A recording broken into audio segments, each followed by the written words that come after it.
Sa nama danas jedan od najboljih bivših fudbalera u historiji postojanja, Ivan Gudelj. Ivane, ima li neko pitanje koje te nikad niko nije pitao, a da bi ti volio da te pita? Kad zovu, a niko me ne pita kako si, kako zdrav. Ali ono što je najvažnije, treba iskreno pitati. Evo, to nisam doživio. Ne, kako tvoje zdravlje? Ja sad kad te gledam, bolji si mi nego kad si bio na emisiji Bez teških tema. Pa zdravlje mi je, moram iskontrolirano za ove godine, mogu reći super.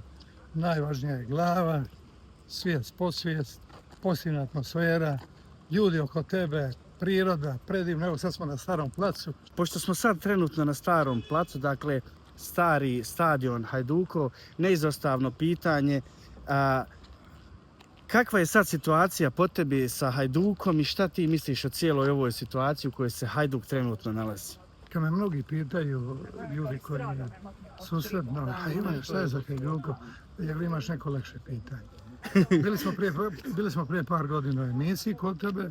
To je bila jedna emisija koja se zvala, a koja se uklapa u sve ono što lijepo da čovjek bude ubaš bez teških tema. Imaš li ti neku poruku sad za sve ljude koji gledaju najkraći podcast na svijetu? Ja uvijek volim govoriti, ne stereotipno, ali znamo, poruke mladima.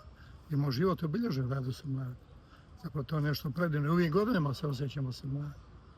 Znači da mlade odgajamo u jednom međusobnom duhu prijateljstva, zajedništva, nesebičnosti, velikodušnosti, srdačnosti, iskrenosti, odgovornosti i ljubavi. Hvala ti puno, hvala ti Ivane puno u ime svih gledatelja koji gledaju najkraći podcast što si bio gost. Pa i tebi Gozdane, hvala svim gledateljima koji gledaju, šaljem velike pozdrave ispred povijesnog Starog placa koji ovdje šalje vam poljupce svim.